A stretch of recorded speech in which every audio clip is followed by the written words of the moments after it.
الحمدللہ رب العالمین والصلاة والسلام علی نبینا محمد وعلی آلہ وصحبہ اجمعین، اما بعد۔ جہیز کے اسباب اور علاج اور اس کے نقصانات۔ دیکھیں، جہیز کے بارے میں ہم گفتگو کریں گے، اس کے کتنے نقصانات ہیں اور اس کا حل کیا ہے۔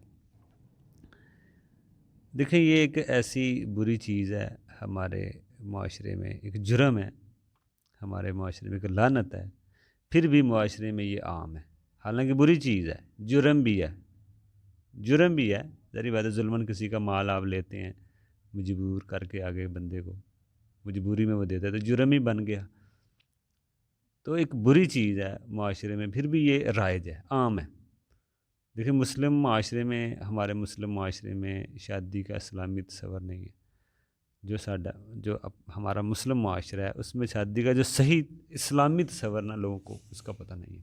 ہندوؤں میں رسمیں ہیں کہ بیٹی گھر سے جا رہی ہے، اس کو ابھی سب کچھ دے دیں، بعد میں اس کا کوئی نہیں بننا، لیکن اسلام میں ایسے نہیں ہے۔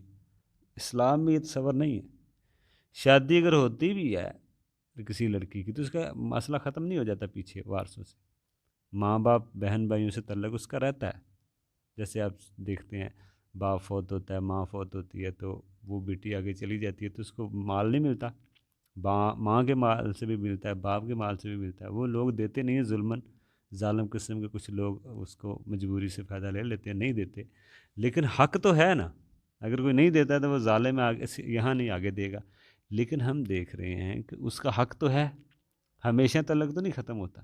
تو یہ ہندوؤں میں، غیر مسلموں میں چلتا ہے کہ ابھی شادی میں اس کو سب کچھ دے دو جو دینا ہے۔ اب ہم مسلمانوں نے بھی یہ طریقہ شروع کر دیا، اس کو شادی میں دے دو جب جو کچھ دینا ہے، نہ تو بعد میں ماں باپ کی وراثت میں کچھ دیتے ہیں، نہ بہن بھائیوں کی وراثت میں، اگر ان کی اولاد نہیں ہے تو ان کو دیتے ہیں۔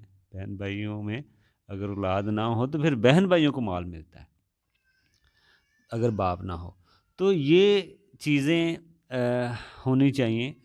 ہم اس لیے وراثت کے نظام کو خراب کر دیا ہم نے، اور جو ہندوانہ رسمیں اس کو ہم بڑی ترجیح دے رہے ہیں، عام کر رہے ہیں، اس لیے ان کو ختم کرنے کی ہر کوئی اپنی اپنی جگہ کوشش کرے، تاکہ روز قیامت وہ کوئی بات تو کر سکے کہ میں نے اپنی جگہ کوشش کی تھی اس کو ختم کرنے کی۔ ہر کوئی یہ نہ سوچے کہ میرے اکیلے سے کیا ہونا ہے۔ اللہ بندے کی محنت دیکھتا ہے، کوشش دیکھتا ہے، رزلٹ اللہ کے ہاتھ میں ہے، باقی آپ کوشش محنت کریں۔ تو ایک مسلمان سمجھ لیں ہندوؤں کو کاپی کر رہا ہے، بیٹی کو ابھی سب کچھ دے دو، ٹھیک ہے نا۔ تو اس لیے یہ چیزیں غیروں سے آئی ہیں، مسلمانوں کا یہ طریقہ نہیں ہے۔ لیکن باپ شادی کے بعد جو مرضی اپنی بیٹی کو دے سکتا ہے، لیکن جہیز کی شکل میں نہیں، یہ چیز نہیں، غلط ہے یہ۔ دوسری وجہ، ہم نے اسلام کو نماز اور روزے میں ہی صرف سمجھا ہے، شادی بیاہ میں ہم نے اس کو قبول ہی نہیں کیا۔ اسلام کی جو تعلیمات ہے ہم نے سمجھا صرف اس نماز میں ہے۔ یہ شادی کی جو تعلیمات ہے، نماز کس طرح پڑھنی ہے، روزہ کس طرح رکھنا ہے، اس کو صرف ہم نے نماز روزے میں اسلام کو سمجھا ہے۔ شادی بیاہ میں تو ہم نے اس کو قبول ہی نہیں کیا۔ اپنے ہر کسی کا رسم و رواج بنے ہوئے، اپنے طریقے بنے ہوئے، تھوڑا بہت لے لیتے ہیں دین کو بھی بیچ میں تاکہ ہم مسلمان لگیں، پر اصل چیز جو ہے نا وہ لوگ بھول چکے ہیں کہ سنت نکاح کیا ہے۔ اور وہ وراثت کے نظام پر دیکھیں، جو نظام وراثت کے جو نظام ہے نا، ابھی اگر ہم شادی بیاہ میں ہم نے اس کو قبول نہیں کیا، اور نہ ہی ہم نے اس کو وراثت کے نظام پر قبول کرتے ہیں، فالو نہیں کرتے ہم۔ وراثت میں بھی دیکھیں، اگر ہم شادی بیاہ کی بات کریں تو وہاں پہ بھی اسلام کم ہی نظر آتا ہے۔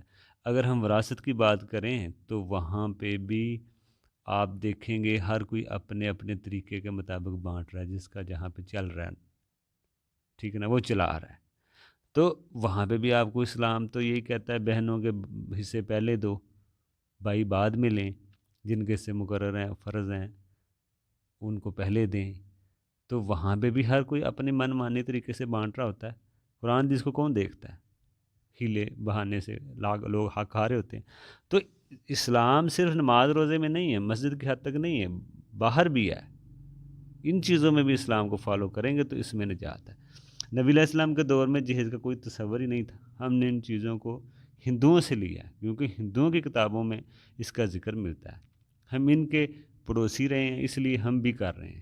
پاکستان، بنگلہ دیش، انڈیا میں یہ صرف چلتا ہے، باقی ملکوں میں آپ کو یہ چیزیں نہیں ملیں گی۔ تو یہ بات ہے، ہم مزید آگے بھی اس کے جہیز لینے کے جو اسباب ہیں وہ ذکر کریں گے کہ وہ کون کون سے لوگوں نے اسباب بنائے ہوئے ہیں لینے کے۔